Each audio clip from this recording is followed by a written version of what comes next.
Might be a part 3 because we're just rambling at this point. I mean, but these necessary stuff that people want to know, I think. Anyway, so yeah, once you get to basic, once you get to AIT, it's not gonna be like how basic was, but it's still not gonna be, you're still not gonna have no freedom like that. And the mind game, honestly, is gonna get even worse because. But it's not as bad as basic though, because the sergeants are a lot more chill, and they're not like.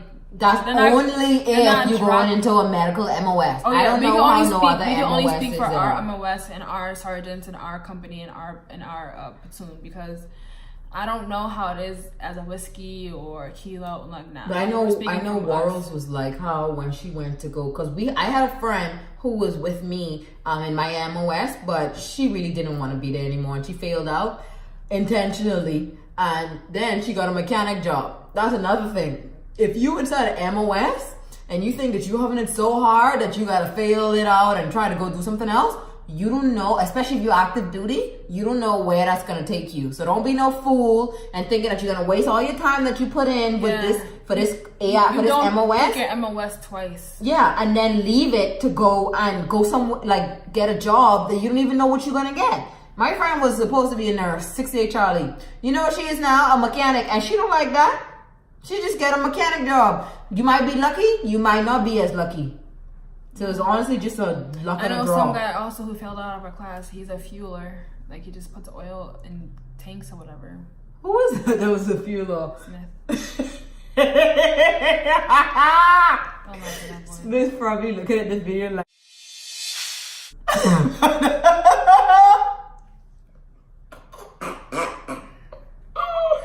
Hey Smith. I'll have to make sure I send them the link to this video so you can watch it. What's up? How you like feeling those trucks, man? I hope you're doing well, Smith. She's a little bit kooky. You know what it is. You know it's all love. It's all love. But yeah, don't be no fool. Finish off your MOS that you come there for. No matter how hard it is, try your best. Fight through it. Just like basic training, the fastest way out is to graduate. Literally. It's the same thing with basic training. Once you graduate, you're chilling. Like, training does suck, but as we've heard before, like once you're in a real army, it's a lot better. Hence why our opinions right now are so biased, because we're still in training and we're suffering right now. But honestly, ever since I moved here, I ain't been suffering that much. Things have gotten much better for me since I moved to those damn barracks. That's good. Barracks suck, by the way. It's always what do they call them? Inspections and this and that. And even if you're 21 and older, like we are, you can't even drink. So it's like and then on top of that, it's like you in the barracks, you come home from work and then you feel like you're still at work because you're at those damn barracks. It don't feel like a home. Yeah, it's kind of like freshman dorms. So it's not really. You don't feel like you're leaving your stress at the door. Space. Like you literally don't feel like you're leaving no stress at the door, because you will literally come home and you feel like just how you was when you was at work a couple of minutes ago. Yeah. It ain't no relief. But it is better than being in those bays. What, 20 females? I agree. 20, my bad. Like 60 females, 40 to 60 females? 60. Like 60 females? Yeah, it's a lot of. That's rough. Imagine 60 girls taking a shower with each other. Yo, I never seen so many naked people in my life. Ever, until I joined the army. That's all I ever saw. I surprised I turned the other or gone to the other side. She's almost there. That's not true. Never will I ever, okay? I am always fighting for the other team, okay? Okay, thank you. But yeah, trust me, if you're already on the other side, this will be the best experience of your life. All kind of girls and breasts and butts. But for all our straight girls out there, it's just not fun. It's really not. You know, you would be so happy when you see your first. You would be so happy. Sorry, you can't put that inside the video. I'm sorry. That's how you talk. But in any event, so I hope this video has helped you all out in some kind of way. If you have any specific questions that you want to know about the 68 Charlie course, or that you want to know in specific, like a specific question that you want to know about, what's that thing called? What's it called again? Reception? Yeah, about reception, basic, AIT. and particularly about phase 1 and phase 2 for 68 Charlie, just send her a message.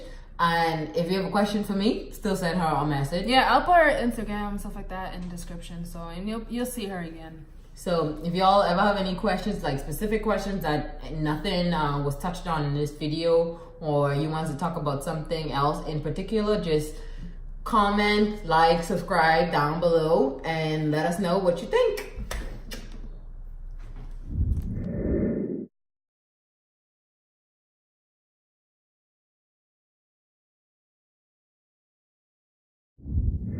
Just to summarize it all, so yes, first things first, you will meet with your recruiter and you will take the ASVAB and you gotta score your certain score and then you'll pick your job. And you guys, do not settle for your job. If the job you want is not available, don't rush, because once you have the MOS, they have you locked in the MOS, and it's a lot harder to change your MOS once you already started training for that job. So yeah, and after that you'll go to MEPS. So MEPS is a big physical assessment. They check your hearing, they check your hearing, your vision. They do like a bodily exam. Yes, you do have to take your clothes off, but it's literally like 3 seconds long, and they just make sure you don't have a scoliosis. It's not that invasive at all. Like, it's the doctor's like literally 1, 2, 3, you're out. And then so after the physical exam, like I said, you do your hearing. They test all your senses, make sure you're not colorblind. If you're a guy, you can't be colorblind. And they'll take you into this room and they'll ask you all these questions and try to scare you and blah blah blah. Whatever paperwork you filled out with your recruiter, answer it the same way at MEPS. That's all I gotta say. Yeah, don't make it harder on yourself. Everything that they're asking you in MEPS is everything your recruiter already asked you, so there's no point in making it harder on yourself. So with MEPS, when you're done with your assessments and you're done answering those questions, you'll go back home, and you'll visit MEPS twice. Once for the assessment, and the second time is when you're actually shipping off. And it's not even really MEPS, it's like the hotel that you stay in, because the MEPS is near a hotel. So for me, I enlisted out of a small town in Kingston, New York. So my hotel and my MEPS was up in Albany. So I got there the night before, stayed in MEPS, woke up at like freaking 4 in the morning, was in MEPS all day long, and then my recruiter came and got me after the fact. So after MEPS, I basically just waited to ship out. During this time, I had like 4 weeks to ship out. I didn't work out, but it's probably not a bad idea to work out. And when I say workout, I mean start running, doing your sit-ups and push-ups. There is a new PT test coming out, but just for now, work on your run. Even if it's just running for 5 minutes, running for 10 minutes, like, you need to get used to running. Like, you need to run. Like, okay, if you don't do sit-ups, you don't do push-ups, fine. Go and run. No matter what the pace is, just run. That will save you a whole bunch of trouble. And you'll find out your weaknesses a lot sooner than later. And then, once I finished once I was ready, shipping. Yeah, so, shipping out. Once that day came, I basically left with my civilian clothes, whatever outfit I had on, and the things that I bought for basic training based off of past videos that I watched. And like we said before, like, don't worry about going too crazy and buying stuff. Like, if you want to buy something, or if you want something to bring with you to a let it be non-fancy underwear, let it be socks, let it be bras, and maybe like I said, soap, some hair products, but nothing too crazy. When they say basic training, they mean basic training. Like, so when you think of your skin routine or your hair routine or your body wash routine, make it as basic as you possibly can, because for the first couple weeks you're not gonna have time to really do all those things. You're not at all. But let's just say the no heat and the buns actually are a lot more beneficial than you think. And then yeah. About to meet up with Benji. You guys know Benji and Judy. So yeah, the day I shipped, I think, okay, so I left from New York. I think it was like a plane ride. It's kind of fuzzy, I don't really remember. It happened so fast. So I think I took a plane from New York City I'm always like random places with you. to somewhere in Oklahoma. And then from Oklahoma, I took a bus to Fort Sill. I got to Fort Sill. It was so cold. Mind you, I left New York with some Roshis, a pair of jeans, and North Face. And I was chilling with that outfit. I got to Oklahoma and Fort Sill, and I was dying. Like, it was so cold. We did not get any. I got to Oklahoma maybe around 8, 9 o'clock at night, just for purposes. I don't remember the time, but it was like 8 or 9 because it's dark. We did not finish in processing until about 5 in the morning. Mind you, we had formation at 6. So I was towards the end. I think it did an alphabetical order. So my last name's an R. So of course I'm at the end of the freaking line.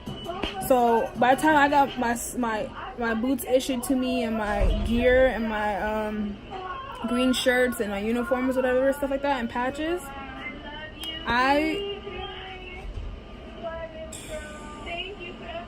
actually, how did it work?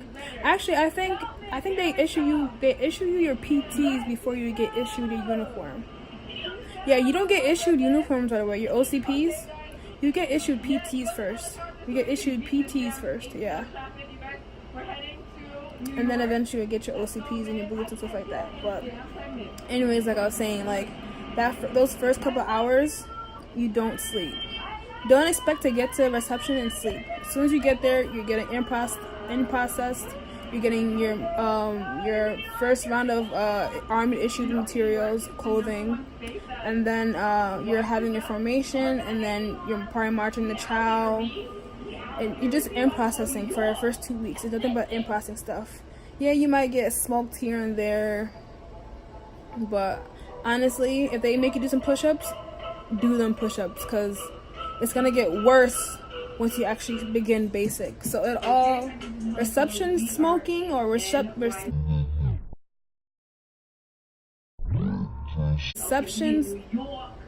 The sergeants in reception that make you do push-ups is not that bad compared to the drill sergeants and once basic actually starts. So appreciate it, because that's light work.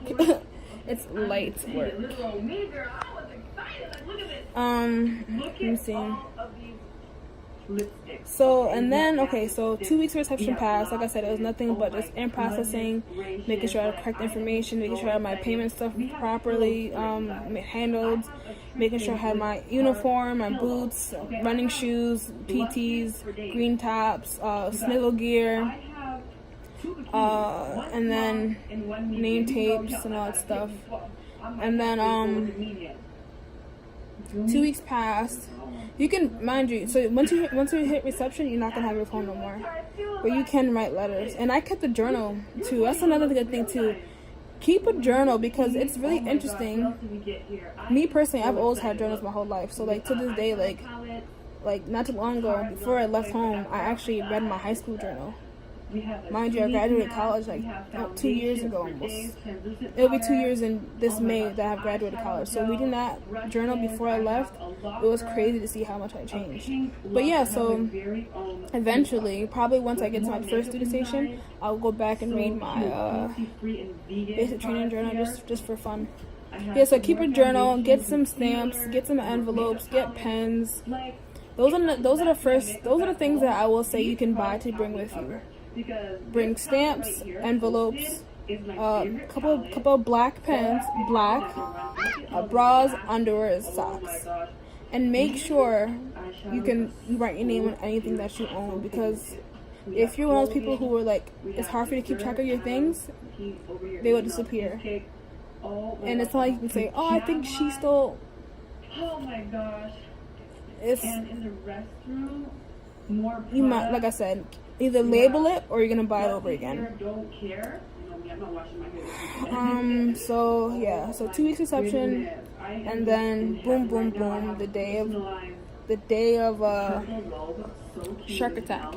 So here it comes. We're getting split up by our last names into like 4 different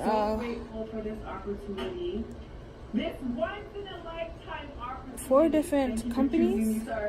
Yeah, I think that's, my Army's terminology is whack. Like I don't speak fluent Army or fluent military, so excuse me.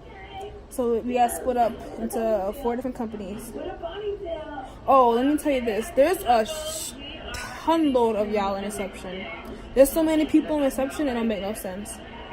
Anyways, so yes, y'all get split up by last name. So they maybe they'll do like A through E in one group, E through F through whatever another group, and just split it up like that, right?